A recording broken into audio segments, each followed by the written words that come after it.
হয়েছিল স্টার্টিং মেলা, এখানে সুবোধবোধের মেলা এখানেই হয়েছিল, পৌষ মেলা যেটা। তারপরে আস্তে আস্তে লোকজন বাড়ে, দোকানপাট বাড়ে, ওই জায়গাটা ছোটো হয়ে যাওয়ার পর ওখানে নিয়ে যাওয়া হয়। কত জায়গা বিশ্বভারতীর?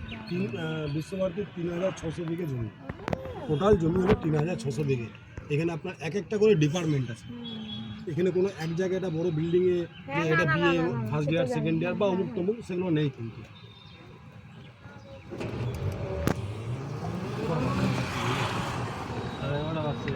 ঠিক বন্ধ হয়ে যাবে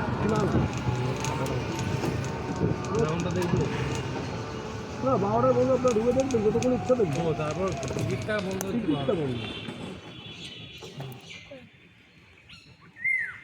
এটা হলো শান্তিনিকেতন বাড়ি, সর্বপ্রথম গোটা শান্তিনিকেতনের সর্বপ্রথম বাড়ি এটা, একতলা। প্রথম একতলা তৈরি করা হয়েছিল, তারপরে দুতলা। এখানে আপনার রবি ঠাকুরের বাবা দেবেন্দ্রনাথ ঠাকুর এটা তৈরি করিয়েছিলেন। উনি থাকতেন, ওনার স্ত্রী থাকতেন, ওনার পুরো অল ফ্যামিলি এখানে থাকতেন। তারপরে দুতলা তৈরি করা হয়েছে।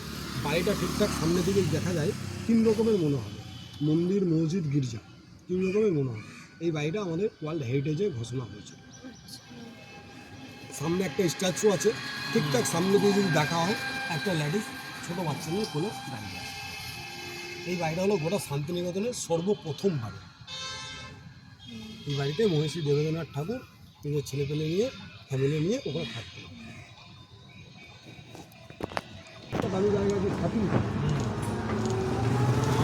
বৃষ্টিটা কি মহর্ষি দেবেন্দ্রনাথ ঠাকুর আমাদের রায়পুরাটা রাজবাড়ি আছে, রাজাদের বাড়ি আছে, ওইখানে উনি কোনো নিমন্ত্রণ বা কোনো উদ্দেশ্যে উনি রেস্টুরেন্ট যাচ্ছিলেন, কোনো জঙ্গলে ঘুরতে ছিল, বাড়িতে এগুলো ছিল, উনি যাচ্ছিলেন।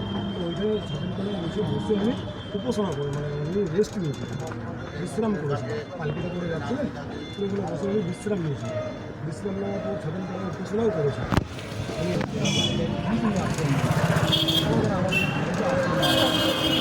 কিছু জায়গা দেওয়া উনি বললেন তোমার যা প্রয়োজন লাগে যতটা জায়গা যা নিয়ে নাও, ওনাকে বললেন।